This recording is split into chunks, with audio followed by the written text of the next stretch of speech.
Bienvenidos a esta capacitación sobre la implementación de programas de transparencia y ética empresarial de acuerdo con el capítulo 13 de la Circular Básica Jurídica de la Superintendencia de Sociedades. Mi nombre es Mónica González y soy oficial de cumplimiento tanto del SagriLab como del PTE para The Boston Consulting Group.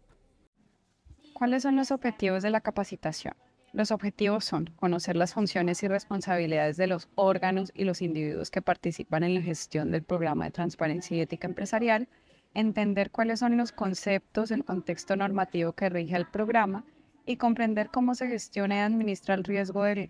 la corrupción y el soborno transnacional en todas sus fases, sus etapas y elementos y desde los diferentes roles. Básicamente, el programa de transparencia y ética empresarial ayuda a las empresas como The Boston Consulting Group a identificar y controlar los riesgos que están asociados desde su actividad a la corrupción y el soborno transnacional.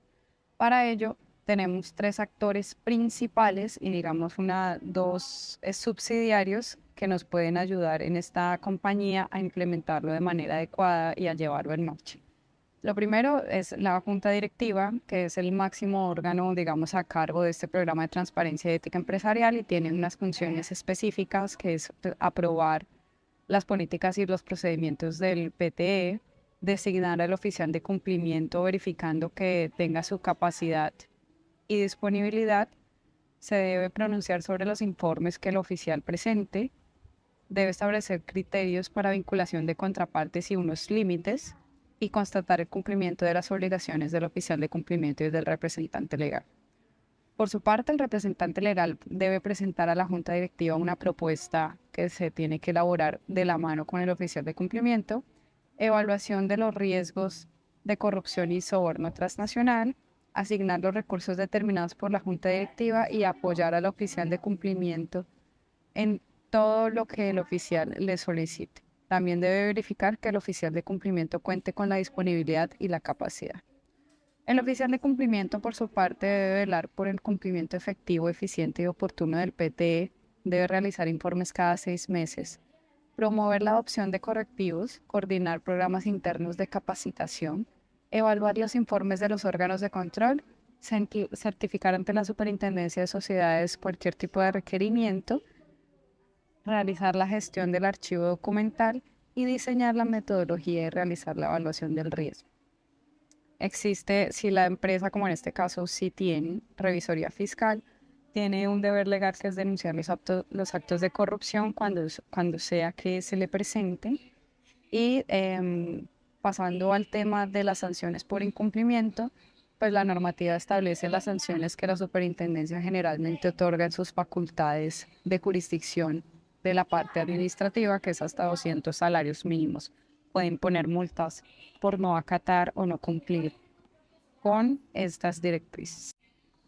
Los responsables del PT son todos los empleados y vinculados con The Boston Consulting Group y sus partes relacionadas. Estos programas de transparencia y ética empresarial son autogestionados por cada entidad, es decir, la obligación del oficial de cumplimiento es de acompañamiento y supervisión y evaluación y auditoría, pero los programas son a cargo de la empresa. El contexto normativo viene de la Convención Interamericana contra la Corrupción de la OEA en 1997. Luego, en 2005, se firma una Convención de las Naciones Unidas contra la Corrupción y en 2012 la OCDE firma una convención de la Organización para la Cooperación y el Desarrollo Económicos para combatir el cohecho de servidores públicos extranjeros en transacciones comerciales internacionales. A nivel Colombia, tenemos la Ley 1474 de 2011, que es el Estatuto Anticorrupción, la Ley 1778 de 2016, que es la Ley Antisoborno, más recientemente la Circular Externa 100-4011 de agosto de 2021, y la Ley 2195, que es muy reciente, de 2022, que es la Ley Anticorrupción. Todas estas normas tienen como objetivo permitir que las organizaciones regulen y minimicen la posibilidad de ocurrencia de actos de corrupción y soborno transnacional. Estamos abordando la conducta de soborno transnacional que está definida en el artículo 2 de la Ley 1778. Para referencia de ustedes, básicamente cubre la conducta de dar, prometer u ofrecer a través de empleados, contratistas, administradores o sociedades subordinadas sumas de dinero, objetos de valor o cualquier otro beneficio de utilidad a un servidor público extranjero. Tengan en cuenta que esto escapa la territorialidad. Salimos de nuestras fronteras, entonces es una conducta que necesariamente requiere el concurso de autoridades en el exterior para lograr la omisión, el retraso o la ejecución de un acto que esté asociado a las funciones de ese servidor con el objetivo de un negocio, un contrato o cualquier otro beneficio para esa persona jurídica. Esta conducta está plenamente identificada con todos sus elementos en el artículo 2 de la Ley 1778 y es precisamente parte de las conductas que se quiere ayudar a prevenir con la implementación de estos programas de transparencia y ética empresarial. Por su parte, la noción de corrupción está muy bien definida en el capítulo 13, que trae un glosario, y se indica que son todas aquellas conductas que están encaminadas a que una empresa se beneficie o busque un beneficio o interés o de alguna manera sea usada como vehículo para la comisión de un delito contra la administración pública o contra el patrimonio público, o también la comisión de conductas de soborno transnacional. Entonces, fíjense que este concepto pues es mucho más amplio porque abarca estas dos naciones. Cualquier conducta que atente de alguna manera contra la administración pública o el patrimonio público o que se enmarca dentro de las conductas de soborno transnacional. Y para que ustedes vean esta gran cobertura, pues hemos querido ilustrar cuáles serían esos delitos contra la administración pública que están tipificados en el Código Penal colombiano y que son amplias. Aquí no solamente estamos hablando de las conductas que normalmente oímos en los medios o delitos que se oyen en los medios, por ejemplo, el cohecho, el peculado, el tráfico de influencias, sino que al hablar de delitos contra la administración pública estamos abordando muchos otros delitos que ustedes deben tener en consideración a la hora de mapear si están expuestos al riesgo de soborno transnacional, a las conductas que pueden enmarcarse dentro de nuestro concepto de corrupción y las conductas punibles que afectan el patrimonio público son todas las conductas que de alguna manera directa generen la disminución, un perjuicio, pérdida, menoscabo, detrimento o lesión contra los bienes o recursos públicos. Entonces aquí también estamos enfrentados a una opción bastante amplia que ustedes deben tener muy en cuenta para que puedan, a la hora de organizar sus matrices de riesgo, poder identificar si su compañía efectivamente está expuesta a alguno de ellos. Puntualmente, programas de transparencia y ética empresarial. ¿Cuáles serían los programas o qué es un programa de transparencia y ética empresarial? Al final es un documento y ese documento va a contener una política de cumplimiento y va a contener unos procedimientos específicos para poder ejecutar esa política. ¿Con qué finalidad? Con la finalidad de identificar, detectar, prevenir, gestionar y mitigar los riesgos de corrupción y los riesgos de soborno transnacional en los que, digamos, pueda verse afectada cualquier entidad que esté sujeta a la supervisión de la Superintendencia de Sociedades. Y eso se va a hacer conforme a una matriz de riesgo, que es donde se va a poder documentar y mapear todos los riesgos a los que posiblemente se expone esta compañía. Y este programa deberá también contener las demás instrucciones y recomendaciones establecidas de acuerdo a las pautas que se dan en nuestro capítulo 13, que va a ser como el lineamiento que las empresas van a tener que seguir con la finalidad última de los programas de transparencia y ética empresarial, que es la de prevenir, detectar y corregir para anticiparnos y tener mecanismos para detectar estas conductas. Y si se están presentando, poderlas atacar oportunamente para corregirlas. Y al final vamos a tener en cuenta los potenciales de corrupción o los potenciales riesgos de soborno transnacional en los que se pueden ver inmiscuidas. ¿En qué se basa este programa de transparencia? Al igual que en el capítulo 10, están basados en un enfoque de riesgos, un análisis de riesgos y en un control de riesgo. Y aquí vamos a tener una premisa que es igual a la del capítulo de Sagrilaft y es a mayor riesgo, mayor control, que es lo que se espera de nuestros supervisados de acuerdo a los análisis internos y particulares que se hagan de cada negocio. ¿Cuál es el contenido del capítulo 13? Esta es una estructura general para que, digamos, se vayan familiarizando aún más los que no lo han hecho. Está dividido en consideraciones generales, unas definiciones, un marco normativo teniendo en cuenta el desarrollo nacional, pero también el desarrollo internacional en la materia. Tenemos definido en un número el cuarto, el ámbito de aplicación, y hay unas pautas generales en el numeral 4.1 y 4.2. Hay unas pautas particulares para unos determinados sectores en el 4.3. En el punto 5 ya nos adentramos propiamente a los programas de transparencia y ética empresarial, como debieran estar. Tenemos las pautas para estructurar lo que es el procedimiento, las etapas, se aborda la debida diligencia y se aborda también a manera de ejemplo unas alertas que pueden ser de ayuda para ustedes. Y por último, pues en esta parte quinta se aborda el tema de los reportes. En el numeral sexto están las consideraciones y algunas consideraciones sobre el ámbito de aplicación. En el séptimo se habla de la parte sancionatoria, en donde pues de nuevo volvemos a tener nuestras sanciones hasta 200 salarios mínimos, porque es una potestad sancionatoria que viene de la Ley 222 del 95, que se replica también para este tipo de programas. También está el numeral octavo, en donde se establece una recomendación como buena práctica empresarial, y aquí quiero hacerles la siguiente anotación. Sobre las instrucciones hay un ámbito de aplicación particular y hay unos sujetos que van a estar obligados en la medida que cumplan con esos criterios establecidos en el capítulo 13. Pero siempre la superintendencia ha querido fomentar esa buena práctica en las empresas y se recomienda a todas aquellas que no cumplan los criterios que adopten el capítulo 13 de tener como buena práctica empresarial y de manera voluntaria, porque al final este tipo de programas son herramientas útiles para las empresas, les permite brindar mayor transparencia y seguridad y va a generar un buen mensaje dentro del ecosistema empresarial. Todas las empresas que de manera voluntaria decidan adoptar este tipo de recomendaciones va a brindar una mayor seguridad tanto interna como externa. Entonces es una recomendación que permanece en el capítulo. En el numeral noveno hay unos plazos que, como les mencionaba, cada año a 31 de mayo se vence el plazo para implementar los programas de transparencia y ética empresarial, en la medida que al cierre del año anterior al 31 de diciembre, pues las empresas, al hacer su evaluación particular, revisarán si cumplen o no los criterios para el año siguiente. Tendrán hasta el 31 de mayo para hacer las adopciones o adaptaciones del caso. Y por último, el numeral décimo, que se establece en las vigencias, y esta es una normativa que entró a regir a partir del 1 de enero de 2022.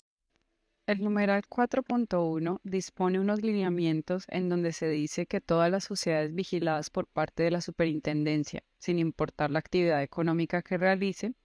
si han realizado negocios o transacciones internacionales de cualquier naturaleza, bien sea directamente o a través de un intermediario contratista o por medio de una sociedad subordinada o de una sucursal con una persona natural o jurídica extranjera de derecho público o privado, y que esos negocios o transacciones son superiores a 100 salarios mínimos y que además esa sociedad tenga ingresos totales o activos totales a 31 de diciembre del año inmediatamente anterior iguales o superiores a 30.000 salarios mínimos, va a estar obligada a identificar y evaluar los riesgos de soborno transnacional. El numeral 4.2 dispone que cualquier empresa supervisada, que ya tenemos cobertura más amplia, porque no solamente estamos refiriéndonos a nuestras vigiladas, sino a cualquier empresa supervisada por la Superintendencia de Sociedades, sin importar el tipo de actividad económica que realice, que a 31 de diciembre del año inmediatamente anterior, directa o indirectamente. Es decir, si se vale de figuras como el consorcio o uniones temporales o cualquier otra que permita la ley que celebren contratos con entidades estatales por un monto igual o superior a 500 salarios mínimos y que además esté a 31 de diciembre con unos activos o ingresos superiores o iguales a 30.000 salarios mínimos, va a estar obligada a identificar los riesgos de corrupción Entonces, acá estamos hablando de dos riesgos diferentes con unos presupuestos diferentes, pero que pueden confluir en una misma empresa. Y el numeral 4.3, que es el que trae unas indicaciones particulares de acuerdo al sector al cual pertenezcan las entidades supervisadas. De nuevo, bajo un concepto amplio, supervisión no únicamente es vigilancia, que es porque además por ingresos activos no les daría pues para estar vigiladas, pero como ya estamos hablando, pueden caer varias inspeccionadas siempre y cuando en algunos, pues dentro de algunos de estos sectores económicos, entonces sí se enmarcan dentro de algunas de estas actividades del sector farmacéutico o sector manufacturero, sector de infraestructura, construcción, sector minero energético, sector de las tecnologías de la información y comunicaciones, comercio de vehículos, sus partes, piezas y accesorios, y actividades auxiliares de servicios financieros que tengan ingresos totales o activos totales a 31 de diciembre del año inmediatamente anterior, 3.000 en ingresos o 5.000 en activos, y que a 31 de diciembre del año anterior, de manera directa o indirecta, de nuevo a través de cualquiera de las figuras que establece la ley de contratación colombiana, hayan celebrado contratos con entidades estatales con una cuantía igual o superior, van a estar obligadas a identificar y evaluar los riesgos de corrupción. Esto está plenamente descrito en estos tres numerales del capítulo 13. Aquí queremos hacer un barrido general para que lo tengan presente de cuál es esta cobertura. Adicionalmente, hay unos elementos que están descritos en el capítulo 13 que abarcan 4 elementos: el diseño, la aprobación, la auditoría del cumplimiento y del programa de transparencia y ética empresarial, la divulgación y la capacitación y la asignación de funciones particulares a los responsables del diseño de aprobación de un programa de transparencia y ética empresarial. Viene de la evaluación particular que haga cada empresa de sus riesgos, qué tan expuesto está el riesgo de corrupción o el riesgo de soborno transnacional, y esto se mapea en una matriz de riesgos. Entonces, dependiendo de las particularidades de cada negocio, pues este ejercicio debe ser hecho desde la compañía, digamos, teniendo en cuenta toda esa cobertura de la compañía de clientes, en dónde están ubicados, el monto de sus transacciones, la forma de hacer esos negocios, los clientes, los negocios que tienen, pues tienen que mapear todas las actividades relacionadas con su operación y empezar a mapear si de alguna u otra manera están expuestos a esos riesgos, tanto qué tan expuestos y qué medidas deben implementar para poderlos controlar. La auditoría del cumplimiento del programa de transparencia y ética empresarial, pues de nuevo está a cargo del oficial de cumplimiento. Antes no era obligatorio el oficial de cumplimiento, pero hoy ya se ve como una obligación que exista y gestione este tipo de riesgos. Este oficial de cumplimiento tiene que ser designado por la junta directiva. Cuando exista este órgano, si no tiene, pues tendrá que hacerlo el máximo órgano social. Este oficial de cumplimiento, una vez designado, hay que remitirle a la Superintendencia de Sociedades esa información de cuál fue el oficial de cumplimiento designado. Acá también se establece la figura del oficial de cumplimiento principal y, si lo consideran necesario, el suplente, y pues el material complementario del cumplimiento, en donde se establecen los llamados de la responsabilidad de este oficial de cumplimiento, pues el programa de transparencia, además de las funciones que deben cumplir, pues tienen que establecer las sanciones o consecuencias en el caso de incumplimiento en sus disposiciones y en caso de incumplimiento del oficial de cumplimiento de sus funciones, al igual que los otros intervinientes que tengan asignadas responsabilidades particulares dentro del programa de transparencia en uno de los grandes elementos, que es la divulgación y capacitación. Se debe hacer por lo menos una vez al año, pero es importante que se tenga en cuenta que estos documentos no sirven si no son conocidos y no son divulgados. Y como siempre, la recomendación es dejar constancia de todas estas actividades. Al final, esto es un proceso que debe quedar debidamente documentado para que sea no solamente de fácil referencia para la empresa, sino para las autoridades de inspección, vigilancia y control, para que puedan hacer una efectiva supervisión, pues requerimos que estas y todas las actividades queden debidamente documentadas en este programa de transparencia, que como bien saben es súper importante que se definan las funciones de todos los responsables, no solamente del oficial de cumplimiento con sus consecuencias ante el incumplimiento de sus funciones, sino todos los que deban participar para una eficiente implementación de un programa de transparencia y ética empresarial. Como mínimo, el programa debe tener las funciones particulares para la junta directiva y, si no existe, para el máximo órgano social, las funciones particulares para el representante legal, puesto que es mencionado también para el oficial de cumplimiento, junto con la consecuente, digamos, el resultado en caso de incumplimiento de esas directrices de sus programas. Adicionalmente, el capítulo ha establecido sus etapas. Esas etapas están bien definidas. Tenemos una etapa de identificación del riesgo, que quizás tenemos, em, digamos, todas las etapas son valiosas, pero es el inicio. La identificación del riesgo debe hacerse por parte de las personas que conozcan muy bien la operación de la empresa y deberán mapear, digamos, todas las actividades que realiza la compañía, cuál es su objeto social, cuáles son sus stakeholders, en dónde está operando, cómo realizan sus transacciones, sus canales de distribución, sus clientes, sus contratistas. Entonces, este mapeo se debe hacer de manera general para poder identificar debidamente cuáles son esos potenciales riesgos y establecer procedimientos afines a esa materialidad, esa estructura, esa naturaleza de la operatividad de la compañía a los países o jurisdicciones en donde opere. Entonces, todo esto debe confluir en una matriz para poderlo tener debidamente mapeado y deberá establecerse, pues, de acuerdo al riesgo de soborno o de corrupción, cada uno de estos riesgos. Y lo aconsejable es que dividan el riesgo y puedan documentar para cada tipo de riesgo a qué están expuestos, cuáles serían esas posibles actividades que pueden detonar alguna de esas conductas y tenerlas debidamente mapeadas dentro de sus matrices. La Superintendencia de Sociedades, en su circular externa 100-4011 de 2021 ha establecido unos factores de riesgo que pues hemos venido mapeando a través también de desarrollos internacionales que ha hecho la OCDE y otros estudios que nos han servido de fuente. Y pues básicamente hemos detectado algunos factores de riesgo, sin perjuicio que ustedes también puedan detectar otros factores o fuentes de riesgos dentro de su operación. Principalmente serían el riesgo país, el riesgo por sector económico, porque pues sin duda hay unas actividades que pueden resultar un poco más riesgosas. Nosotros también en el numeral 4.3, obedeciendo también esa necesidad, se pueden regular determinados sectores,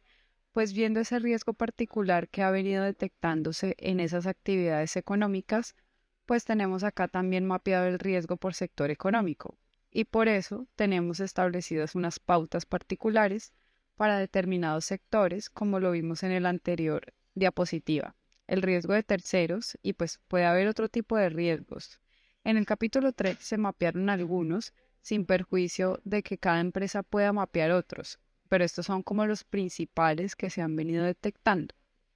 Adicionalmente, hay una etapa de medición y evaluación del riesgo.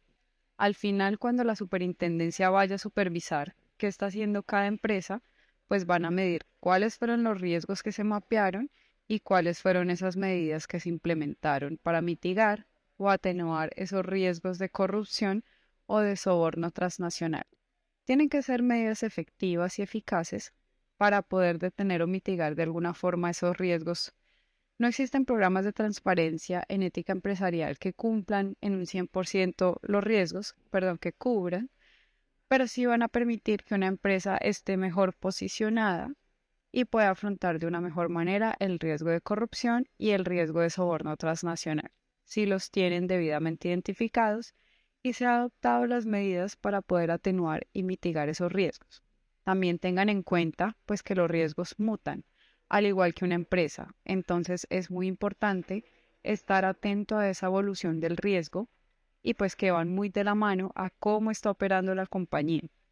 Seguramente si la compañía incursionó en nuevos mercados, tienen unos productos a implementar nuevos, negocios,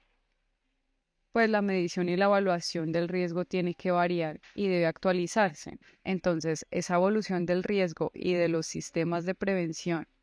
este tipo de conductas, pues también tienen que ir evolucionando. No es algo estático que se hace hoy y así se deja para los años venideros. Entonces, los responsables de esos sistemas tienen que estar muy a la altura de poder actualizarlos a tiempo de acuerdo con las necesidades de cada negocio. La otra etapa es el control de riesgo. Hay que establecer metodologías que permitan supervisar de una manera efectiva las relaciones jurídicas, en especial metodologías que permitan supervisar las relaciones con el Estado y transacciones internacionales o transnacionales, porque al final estos son los dos puntos clave dentro del programa de transparencia y ética empresarial. Debe haber mecanismos efectivos para poder monitorear de correcta forma este tipo de relaciones y poderlas mapear también en tiempo y poder, digamos, rastrear en cuanto a su evolución a medida que vaya pasando el tiempo, establecer una verificación periódica. Como les decía, los métodos y procedimientos que ustedes van a incluir o las medidas que van a determinar para implementar al interior de la compañía para poder mitigar este tipo de riesgos deben tener un seguimiento constante, una evaluación periódica para estar midiendo su efectividad y si no, pues hacer los correctivos a tiempo. Y el monitoreo del riesgo, pues también implica un seguimiento a cambios legislativos y regulatorios, a cualquier o también cualquier otro cambio que pueda afectar los programas de transparencia y ética empresarial. Hoy tenemos estas directrices, tenemos un gran reto frente a la Ley 2195, porque esta ley dispone en su artículo 9 que debe emplearse cada vez más la cobertura, no solamente para que la superintendencia como ente de inspección, vigilancia y control lo haga, sino también establece la directriz para otros entes encargados de la supervisión para que lo puedan hacer. Entonces, cada vez más vamos a tener que estar enfrentándonos a posibles cambios legislativos, pero todos dirigidos a seguir evolucionando estas figuras y seguir cumpliendo estándares internacionales para tener mejores prácticas en el país. Entonces, el monitoreo de riesgo implica estar atento a cualquier cambio en los programas, pero también todo lo que se puede a nivel país en cuanto a esos cambios que pueden llegar a presentarse. Adicionalmente, pues hay una figura que es la figura de la auditoría del cumplimiento y de los procesos de debida diligencia que deben establecerse en los programas. Digamos que se exige una debida diligencia un poco diferente a la que se conoce en el capítulo 10, porque esta debida diligencia pues va a referir a puntualmente a conocer qué tipo de transacciones se están realizando. Lo ideal es conocer esas contrapartes, pero también hacer un debido seguimiento de auditoría a toda esa relación en la medida en que se vaya ejecutando. No seguramente los contratos a medida que va evolucionando, pues se van presentando modificaciones. Entonces el monitoreo aquí del riesgo tiene ese pequeño giro, porque va mucho más enfocado a estas relaciones jurídicas transnacionales o con las entidades del Estado. El plazo para el cumplimiento, como les decía, es revisar cómo quedó la foto a 31 de diciembre del año inmediatamente anterior y así van a tener que hacerlo en adelante para ver cómo cerraron a 31 de diciembre y si cumplen con cada uno de los requisitos establecidos en ese capítulo 13. Si lo cumplen, cada uno de los requisitos, se entiende que va a ser una empresa que está obligada a implementar programa de transparencia y va a tener siempre hasta el 31 de mayo del año siguiente para implementarlo. Acá tengan en cuenta pues que cuando se convierten en empresas obligadas es importante avisar a la Superintendencia de Sociedades este hecho. Tienen que hacerlo dentro del plazo establecido en el capítulo 13 para que no vayan a incurrir en omisiones de obligaciones. Estar atentos de decidir una vez ya detectaron que la empresa está obligada, pues da pronto aviso a la superintendencia. Lo mismo sucede cuando dejan de estar. Si a 31 de diciembre se dan cuenta que no cumplen los presupuestos, pues también tienen que avisar a la superintendencia una vez para que se informe oportunamente. Tengan en cuenta que también hay un periodo de permanencia mínima, es decir, pese a que ya no se cumplan con los presupuestos para ser unas empresas obligadas, si al 31 de diciembre se dan cuenta que ya no cumplen con esos requisitos para hacerlo, igual hay un periodo de permanencia mínimo. Y ese periodo de permanencia mínima, que es de 3 años, implica que durante los 3 años siguientes tienen que seguir con su programa de transparencia, tienen que seguir implementando, tienen que seguirlo actualizando y divulgando, cumpliendo con cada una de las posiciones y de sus obligaciones, y atender los requerimientos de la superintendencia. Si se hacen entonces se crecen de inmediatamente las obligaciones, sino que deben seguirlas ejecutando por un periodo de 3 años adicionales. Muchas gracias a todos por su atención.